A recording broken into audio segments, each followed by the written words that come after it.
تو दोस्तों इस खूबसूरत हदीस का नाम है हदीस जिब्राइल, जो हमें मुकम्मल दीन सिखा सकती है। जिसमें सबसे पहले है इस्लाम, यानी कि इंसान मुस्लिम कब होता है? जब वो दिल से शहादत देता है कि अल्लाह के सिवा कोई माबूद नहीं और हजरत मोहम्मद सल्लल्लाहु अलैहि वसल्लम अल्लाह के रसूल है। नमाज कायम करता है, ज़कात देता है, रमजान के रोजे रखता है और हज करता है अगर उसकी कैपेसिटी है तो। फिर आता है ईमान। ईमान का मतलब है सच्चे दिल से किसी चीज पर यकीन रखना, किसी चीज पर सच्चे दिल से भरोसा करने को ईमान कहते हैं। और ईमान हमेशा दिल से होता है, यानी कि इंसान ईमान वाला मोमिन कब होता है? जब वो अल्लाह के ऊपर ईमान रखता है, अल्लाह पे भरोसा रखता है कि अल्लाह है और अल्लाह के सिवा कोई माबूद नहीं। अल्लाह के फरिश्तों पर ईमान रखता है, अल्लाह की किताबों पर ईमान रखता है, अल्लाह के रसूलों पर ईमान रखता है, कयामत के दिन पर ईमान रखता है और तकदीर के मामलों पर ईमान रखता है। अच्छी और बुरी दोनों तकदीर पर ईमान रखता है कि ये अल्लाह की तरफ से जो होता है वो अल्लाह की मर्जी से होता है। और फिर आता है एहसान। जैसे कि इस्लाम वो स्टेज है जिसकी शर्तें पूरी करने पर या उसे अचीव कर लेने पर इंसान मुस्लिम हो जाता है।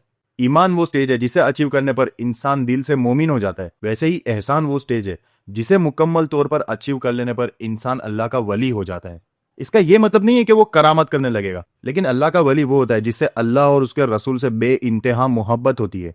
जब इंसान अपनी इबादत में इतना मशगूल हो जाता है कि उसे अल्लाह के सिवा और किसी का ख्याल ही नहीं आता, उससे अल्लाह का वली नहीं तो और क्या कहा जाएगा। ऐसे ही लोगों को अल्लाह ने भी अल्लाह का वली कहा है और ऐसे ही लोगों को जन्नत का वादा भी है। रसूल अल्लाह सल्लल्लाहु अलैहि वसल्लम ने ऐसे ही लोगों की गारंटी भी ली है।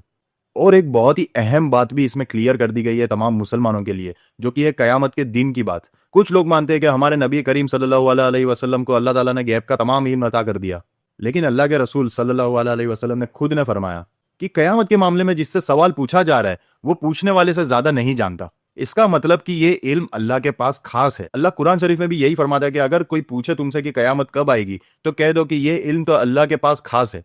लेकिन इसका यह मतलब नहीं है कि अल्लाह के रसूल सल्लल्लाहु अलैहि वसल्लम के पास गैब का इल्म नहीं था। अल्लाह के रसूल सल्लल्लाहु अलैहि वसल्लम को गैब का उतना इल्म था जितना अल्लाह ने उनको अता किया था, जो कि हमें आगे इसी हदीस में पता चलता है कि अल्लाह के रसूल ने फरमाया कयामत की अलामत यह है कि एक गुलाम औरत अपनी मालकिन को जनेगी। इसका मतलब कि एक ऐसा जमाना आएगा कि जब बेटियां अपनी माँ से ऐसा सुलूक करेगी जैसे वो उनकी माँ नहीं बल्कि उनकी गुलाम या उनकी नौकरानी हो।